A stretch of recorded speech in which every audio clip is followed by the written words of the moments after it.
Assalamu alaikum. İmanды яңырту деген китабыбызды дәвам итәбез. 21 биттән. وقبل الشروع في ذكر الأمور التي تنقص الإيمان يحسن أن أشير إلى أن عدم تعهد أسباب زيادة الإيمان وإهمال تقويته وترك العناية به يعد سببا من أسباب نقص الإيمان. Biz o'tgan darslarda qaysi bir ishlarni sanab ketganlik bit endi imanды яңырта, нығыта turgan. Хәзер артабан иманды кәмітә тұрған іштер турында сөйләшәсәк без тибет. Мана уларга кирмәс борын قبل الشروع في ذكر الأمور буларды искә алмас борын иманды кәмітә тұрған іштер турында шул нәмәгә ишарат итәйек ди. Әйтеп китәйек шул нәмәне. Ошу biz әйткән сәбәптәр турында уйланмау, хәстәрләмәү, иманды ныгыту эшен калдыру, буга игътибар бирмәү, бүлмәү, булар иманды кәметүсе сәбәптең береһе ди. Мана сынап та карагыз. Монда әйтеп китте бит инде. Намаз кылыгыз, закат бирегез, садака таратыгыз һәм башкаһы. Мана шуларның зыты, антоним, каршылыгы. Нимә? Буларды эшләмәү, ибет. Мана һезгә бернисә эш, монда мисал итеп китерелде. Әгәр уларды кеше эшләмәһә, ошы эшләмәү үзе үк зур бер сәбәп. Намаз кылмай кеше, урада тотмай, Коръәнне асып та карамай. Әлбәттә бу кешенең иманы нисек артсын. Иң тәүдә мына без хәзер укыясак нәмәләрне белмәһәгез дә, бынан алда әйтелгәндәрдә әгәр әйләндерһәгез капма каршылыгына, мына шул да иманды кәметү өчен көчле сәбәпләрнең береһе. 22 биткә күстек. ثم إن هناك أسباب وعوامل عديدة متنوعة ينقص بها الإيمان ويضعف. Ярай, монда бер бәләкәйгенә хата бар дип уйлыйм, һөйләмдә аңлатып тормыйм. ثم إن هناك أسبابا булырга тиешне шикле ул. Ярай. Бар шундый сәбәптәр, авамил, факторлар, рус әйткәндә моны гамил дип бәлки әйтергә булалыр. Адида, улар күп һәм төрле. Шулар менән иман көсһезләнә һәм кәмей. ويمكن أن نقسمها إلى قسمين رئيسين. Буларды ике зур төргә бүлергә була. ويتفرع عنها عوامل كثيرة. Буларның икеһеннән башка төрле эштәр агып сыга. القسم الأول беренчеһе الأسباب الداخلية. Истәге сәбәптәр. Хәрфи тәрҗемә итәм инде бит буквально. Истәге, ниндидер истәге сәбәптәр. أو العوامل الذاتية. ذати, ягъни кешенең үзенә кайтып калган ниндидер сәбәптәр. التي لها تأثير على الإيمان بالنقص. Мына буларның иманга тәэсире бар, ләкин бу тәэсир кире, яхшы тәэсир түгел. Иманды кәметүсе тәэсир ибет. Бу нидер? Тышкы, эске сәбәптәр. والأسباب والعوامل الخارجية. خارج يعني тыштан. Русса вне була инде бит.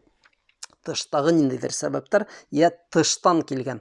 Мына беренче истән була, булары тыштан килгән. التي تؤثر على الإيمان بالنقص. Булар да иманга кәметү менән кире йогынты яһай. نسك. فأما القسم الأول وهي أسباب الداخلية التي يكون منشأها من الإنسان نفسه. Беренче төртей, мана истәге, кешенең эстендәге сәбәптәр. Улар кешенең үзендә, буларның сыганагы кешенең үзендә. Кеше үзе ошы эштәргә сыганак булып тора. فأبرزها الآتي. Һәм уларның иң күренгәннәре мана ошылар хәзер ханап китәсәк. Шуларды укыйбыз. Аңлашылгандыр, бу еңел сәбәптәр ике төр була, береһе эске, икенчесе тышкы. Әлбәттә һәр бер пункт, һәр бер төр тағыла ниндейдер бәләкәй генә эшләргә бүленә бит инде бит. Эстә яшәгән һәм иманды кәметеүсе эшләрнең береһе ул нимә? Әл-җәһл. Моны карагыз, 22-нче дәрестә, 22-нче биттә дәрестә түгел. Эре хәрефтәр менән язылган әл-җәһл. Ягъни яһиллык. Җәһл ул, кардашлар, гыйлемдең, белемдең капма каршыһы. Кеше әгәр белеме бар икән, бәләкәй генә булса ла ул галим, уның белеме юк икән, был яһил. Был һүзне беләгез. Әл-җәһл. وهذا أهم الأسباب الداخلية. Эске сәбәптәрдән иң мөһиме. والجهل ضد العلم. Яһиллык ул гыйлемнең капма каршылыгы. Зыт дигән һүз төректәрдә бар. Бәлки борынгы һүзлектәрдә лә бардыр, башкортларда. Капма каршылык, гыйлемнең капма каршылыгы ул яһиллык. فكما أن العلم يزيد في الإيمان ويقويه. Гыйлем иманды арттырганы һәм көсәйткәне кеүек, فكذلك الجهل وقلة العلم ينشأ عنه ضعف الإيمان. Шулай ук яһиллык һәм гыйлемнең әз булуы имандың көсһез булуына китерә. Иманды бөтерә, ضعف. Зәгыйф дигән һүзне беләгез бит инде, кәметә.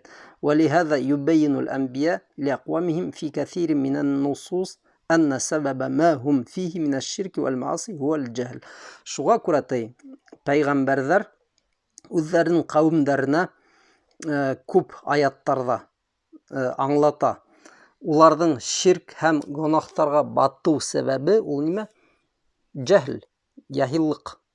23-нче биткә күстек, беренче юлын укынык бит. Ка каули таала, мәсәлән, Алла Тааланың шундый һүзләре бар. Аят, ягъни قالوا يا موسى اجعل لنا إلها كما لهم آلهة.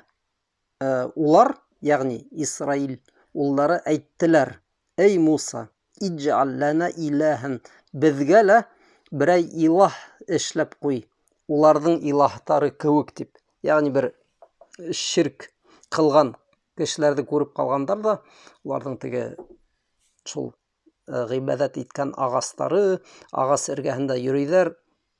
Шунда үзләренең төрле гыйбадаттарын кылалар. Шундый кешеләрне күреп калгандар да, Бәну Исраил улдары Муса алейхиссаламга әйтә бит инде: "Безгә лә шундый берәй илаһ эшләп бир әле, улардыкы кеүек" дип. Кыскасы, пут һорайлар.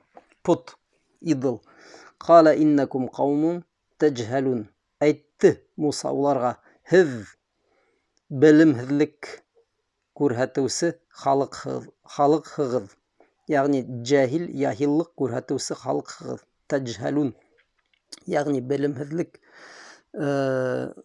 күрһәттегез әлеге вакытта. وقال تعالى: ولوطا إذ قال لقومه أتأتون الفاحشة وأنتم تبصرون.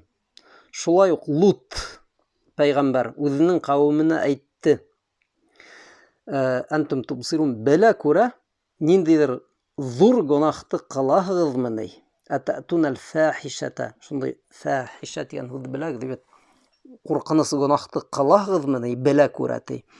"Аиннакум лататуна ар-риҗала шахватан мин дунин-ниса, бал антум каумун таҗһалун." Һез ирҙәргә бараһығыҙмы шәһвәт арҡаһында, ҡатындарҙан тыш? Беләгеҙ бит инде, Лут ҡауменең ҡылған гонаһын, әғүҙу билләһ, ентекләп аңлатып тормайыҡ, аңлайһығыҙ бит. Ирҙәр менән мана шундай гонаһтар ҡылыусы, һеҙ ирҙәргә бараһығыҙмы әйтте, шәһвәт арҡаһында ҡатындар урынына. Бәл антум ҡаумун таҗһалун. Һеҙ яһиллык ҡылыусы халыҡһығыҙ.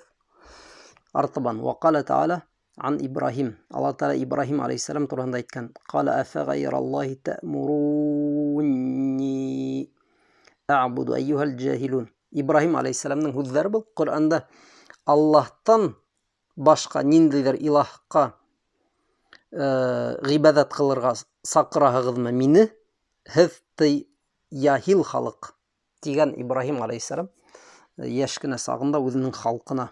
Артабан, وقال الله عز وجل وقرن في بيوتكن ولا تبرجن تبرج الجاهلية الأولى. Бұл аят қатындарға yöneltilген инде. Өйігізді, өзігізді хақлап тұтығыз.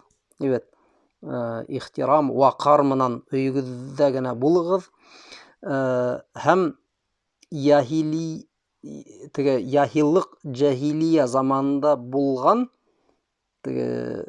эште, ягъни қатындардың үзенең матурлыгын кешеләргә күрһәтү эшен эшләмәгез тиелгән был аятта қатындарға. Хүзлектә тәбәрруч дигән русса тәрҗемә выставление красоты дип тәрҗемә ителә. Ягъни менә катын үзен күрһәтә икән бөтә теге матурлыгын халык алдында. Менә был җаһилия, яһиллык. Дәвам иттерегез. Вакыт бетте.